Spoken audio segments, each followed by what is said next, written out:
అందరికీ మరణాత. మోషే సుఖోపవాసములలోని 8వ దినము. అంశము: మోషేలోని క్రీస్తు పోలిక.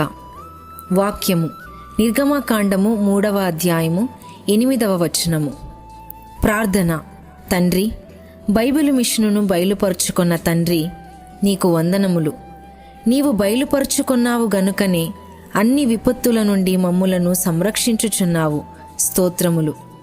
నీ సహవాసము మాతోనూ మాలోనూ ఉంచుటకు నీవు దిగివచ్చినావు. నీ మిషనును దింపినావు గనుక నీ మిషను పిల్లలమైన మాకు నీ రూపము అద్దుటకు నీ వాక్య సందేశము అందించుమని యేసు నామమున వందించుచున్నాము. ఆమేన్. నిర్గమ ముఖ్యోద్దేశము 3వ అధ్యాయము 8వ వచనములో ఉన్నది. దేవుడు తన ప్రజలను నడిపించుటకు పరలోకము నుండి దిగివచ్చెను. ఆ దిగివచ్చుట నేడు కూడా ఉన్నది. అనగా బైబిలు మిషనును నడిపించుటకు సన్నిధి కూటములలోనికి ఆయన దిగివస్తున్నారు. ఇశ్రాయేలీయులకు బైబిలు మిషను వారికి చాలా సంబంధం ఉన్నది. ఆదికాండములో మనిషి పడిపోవుట, నిర్గమకాండములో ప్రభువు దిగివచ్చి వారిని విడిపించుట, రక్షించుట ఉన్నది. అనగా పాప ఫలితములైన వ్యాధి, కరువు, అవమానము, మరణము, ఆఖరి శత్రువైన నరకము, వీటి నుండి విడిపించుట ఉన్నది. ఇందు దాసత్వము కనబడుచున్నది. తరువాత అరణ్యము అనే పాఠశాలలో వారికి విద్య నేర్పబడెను. ఈ పాఠశాలలో వారికి 10 ఆజ్ఞలను ఇచ్చి, ఏర్పాటు ప్రజలు ఎట్లు తమ ప్రవర్తనను కాపాడుకొనవలెనో, పాలుతేనెలు ప్రవహించు దేశములో ఎట్లు దేవునికి అనుకూలముగా నివసింపవలెనో ఆ తర్ఫీదును ఇచ్చెను. మోషే దర్శనము.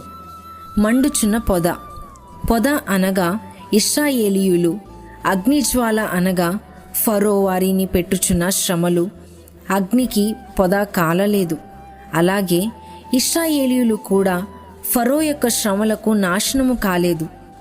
దేవుడు ఇశ్రాయేలీయులకు 10 ఆజ్ఞలే కాకుండా అర్పణలు, యాజకులు, దేవుని గుడారము మొదలగు వాటిని అనుగ్రహించెను. ఇవి అన్నీయు వారు దేవుని యొద్ద నుండి పొంది వారు ఎంతో గౌరవముతో ఆమేన్ అని జవాబిచ్చుచుండిరి. వారు నడుచుట బహు కష్టము గనుక ఒక్కొక్కప్పుడు వారు మోషే అహరోనుల మీద, దేవుని మీద కూడా సణుగు కొనుచుండెడివారు. దేవాలయములో సేవ చేయుట, ఆరాధన చేయుట నిర్గమకాండములోనే ప్రారంభమాయెను. ఆజ్ఞలు, అర్పణలు, గుడారములో సేవ, ఇవన్నీయు దేవునికిని విశ్వాసికిని ఉన్న సంబంధమును తెలియజేయును. దేవుడు ఏర్పరిచిన పద్ధతి ప్రకారము ఆరాధించవలెను గాని వారి స్వంత పద్ధతులు పనికిరావు. దేవుని యొక్క పద్ధతులలో మనిషి యొక్క పద్ధతులు పెట్టుట చాలా అపాయకరము. విమోచింపబడిన వారు ప్రతి నిత్యము శుద్ధి అగుచుండవలెను. యాకోబు ఐగుప్తుకు వెళ్ళినప్పటి నుండి శ్రమలు ప్రారంభమైనప్పటికీ 115 సంవత్సరముల కాలము పట్టెను. ఇప్పటి వరకును అబ్రహాము యొక్క నిబంధన యూదులు కలిగి ఉన్నారు. అయితే ఈ నిర్గమకాండములో జనాంగమంతటితోనూ దేవుడు తన నిబంధన ఏర్పరచెను. దేవుడే దిగివచ్చుట.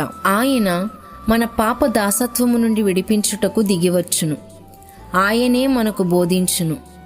ఆయనే తన కార్యక్రమమును మన చేత చేయించును. ఆయనే మన మధ్యకు వచ్చును. ఆయనే మనలో నివసించును. ఆదికాండములో యేసుప్రభువు చరిత్ర రక్షణ వాగ్దానముగా ఉన్నది. యేసుప్రభువు పుట్టుక ఆదికాండములో కలదు. నిర్గమలో ఆయన దిగివచ్చి మనుషులతో నివసించే చరిత్ర ఉన్నది. ప్రత్యక్షపు గుడారములో మేఘరూపముగా యేసుప్రభువు నివసించి ఇశ్రాయేలీయులను నడిపించెను. అలాగూ ఇప్పుడు సంఘమును నడిపించును. మోషే ఇశ్రాయేలీయుల విమోచకుడు. క్రీస్తు ప్రభువు మానవులందరి యొక్క విమోచకుడు. మోషే పుట్టినప్పుడు శిశువులను వధించుట కలదు. యేసుప్రభువు పుట్టినప్పుడు శిశువధ కలదు. మోషే భార్య అన్యురాలు. క్రీస్తు ప్రభువు పెండ్లి కుమార్తె అన్యులందు కలదు. మోషే గొప్ప ఉపాధ్యాయుడు. యేసు ప్రభువు మహామహోపాధ్యాయుడు. మోషే 10 ఆజ్ఞలు ధర్మశాస్త్రము తెచ్చెను. క్రీస్తు ప్రభువు కొండ ప్రసంగములో ధర్మశాస్త్రమునకు బదులు కృపాశాస్త్రమును ప్రభువు తెచ్చెను. బైబిలులోని ఉపాధ్యాయులందరిలో మోషే గొప్పవాడు. ఈయన గ్రంథములు బైబిలు అంతటికీ మూలాధారము. దావీదు తన సైన్యము వలన రాజ్యము సంపాదించెను గాని మోషే బోధకుడయుండి అన్ని నిందలు సహించి ప్రజలను నడిపించుకొని వచ్చెను. మోషే దేవుని వలన తయారు చేయబడిన బోధకుడు, నాయకుడు, పంతులుగారు, ప్రభువు చెప్పగా నేర్చుకున్నవాడు, దేవునితో ముఖాముఖిగా మాట్లాడినవాడు. ఇప్పుడు కూడా ఆ స్థితి చాలామంది కలిగి ఉండవలెను. దేవునిచే దాచబడిన మనిషి అనగా బాలుడుగా ఉన్నప్పుడు దాచబడెను, ఫరో నుండి పారిపోయినప్పుడు దాచబడెను, చనిపోయిన తర్వాత తన శవము కూడా కనబడకుండా దాచబడెను, శిశువుగా ఉన్నప్పుడు ఫరో ఇంటిలోనే దాచబడెను, ఐగుప్తీయుని చంపినప్పుడు కూడా దాచబడెను, ఆయన శవము కూడా దాచబడెను. దీవెన అలాగూ మోషే వలె అన్ని స్థితులలో దాచబడి ప్రాణప్రియుడైన క్రీస్తు ప్రభువునకు మహిమ తెచ్చు మహామహోపాధ్యాయులుగా పెండ్లి కుమారుడు మిమ్ములను స్థిరపరచి మీ చేత బలమైన కార్యములు జరిగించి తన మహిమ రాకడకు ఆయత్తపరుచుకొనుగాక. ఆమేన్.